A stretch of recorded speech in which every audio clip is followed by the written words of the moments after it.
Hi friends, இது உணவு talkies. இன்றைக்கி நம்ம பார்க்க போகிற ரெசிபி முருங்கைக்காயை வச்சு ஒரு பொரியல் பண்ண போகிறோம். முருங்கைக்காயில் நிறைய சத்துக்கள் இருக்குது. குறிப்பாக வைட்டமின் சி, ஃபைபர் மற்றும் இரும்பு சத்து அதிகமாக இருக்குது. வீடியோவை ஸ்கிப் பண்ணாமல் கடைசி வரையும் பாருங்கள் ஃப்ரெண்ட்ஸ். மறக்காமல் லைக் பண்ணுங்கள், ஷேர் பண்ணுங்கள், சப்ஸ்கிரைப் பண்ணுங்கள். இப்போ வாங்க ரெசிபிக்குள்ளே போகலாம். முதல்ல ஸ்டவ் ஆன் பண்ணி ஒரு கடாயை வச்சு கடாய் ஹீட் பண்ணிவிட்டு 2 டேபிள் ஸ்பூன் போல் ஆயில் போட்டுக்கிறேன். 1 டேபிள் ஸ்பூன் உளுந்து, 1 டேபிள் ஸ்பூன் சோம்பு போட்டுக்கிறேன். சோம்பு பொரிஞ்சு உளுந்து செவந்து வரட்டும்.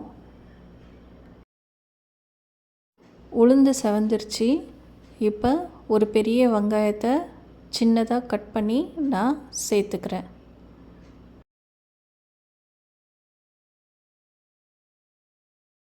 இப்போ வெங்காயத்தை நல்லா வதக்கிக்கலாம். வெங்காயம் கண்ணாடி பதம் வர வரையும் வதக்கிக்கணும். கொஞ்சமாக கருவேப்பிலை சேர்த்துக்கிறேன். அடுத்ததாக 3 தக்காளியை சின்னதாக கட் பண்ணி ஆட் பண்ணிக்கிறேன். தக்காளியை கொஞ்சமாக வதக்கி விட்டுட்டு ஒரு லிட்டு போட்டு மூடி வச்சிடலாம். அந்த தக்காளி நல்லா வதங்கட்டும். இப்போ ஒரு 3 நிமிஷம் போல் ஆனதும் லிட்டை ஓப்பன் பண்ணலாம். தக்காளி நல்லா வதங்கிருச்சு. ஸ்மாஷ் ஆகிற அளவுக்கு நல்லா வதங்கிருச்சு.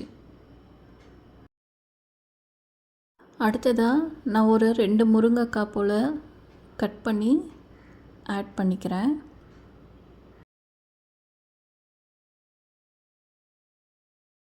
இந்த முருங்கைக்காயை நல்லா வதக்கிக்கலாம். வதக்கிட்டு திரும்பவும் ஒரு லிட்டு போட்டு கொஞ்ச நேரம் வேகிறதுக்கு நான் மூடி வைக்கிறேன். ஒரு 3 நிமிஷம் போல் ஆனதும் லிட்டை ஓப்பன் பண்ணி பார்க்கலாம்.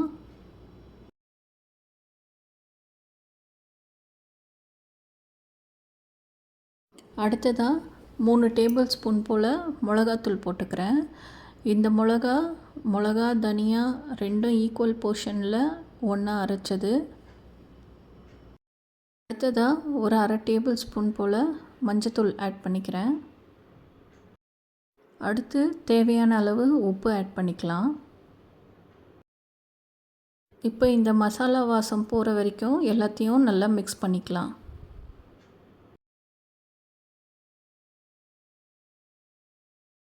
இப்போ இந்த மசாலா வாசம் போயிடுச்சு. இப்போ இதில் நான் 2 கப்பு தண்ணி ஊற்றிக்கிறேன்.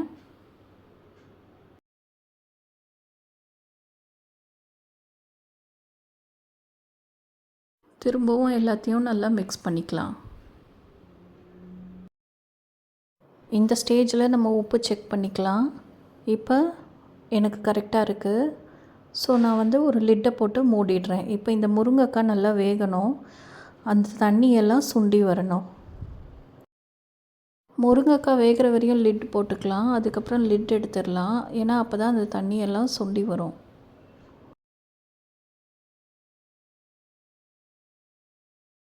இப்போ தண்ணி நல்லா சுண்டிருச்சு.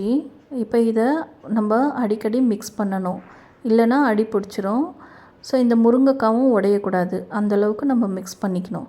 இடையில நம்ம மிக்ஸ் பண்ணி விட்டுகிட்டே இருக்கணும். இப்போ நம்ம முருங்கைக்காய் நல்லா சுண்டி தொக்கு மாதிரி ஆயிடுச்சு. இப்போ நம்ம முருங்கைக்காய் பொரியல் ரெடி. இந்த முருங்கைக்காய் பொரியலை நீங்கள் சாதத்துக்கு சைட் டிஷ்ஷாகவும் வச்சு சாப்பிடலாம், இல்லைனா சாதத்துக்குள்ள போட்டு பிசைஞ்சும் சாப்பிடலாம். அவ்வளோ அருமையாக இருக்குங்க இந்த முருங்கைக்காய் பொரியல். நீங்கள் கண்டிப்பாக ட்ரை பண்ணி பாருங்கள். நம்ம சேனல் உணவு டாக்கீஸில் இன்னும் நிறைய இன்ட்ரெஸ்டிங் வீடியோஸ் காத்துட்ருக்கு ஃப்ரெண்ட்ஸ். மறக்காமல் நம்ம சேனலை சப்ஸ்கிரைப் பண்ணுங்கள், கமெண்ட் பண்ணுங்கள், லைக் பண்ணுங்கள், ஷேர் பண்ணுங்கள்.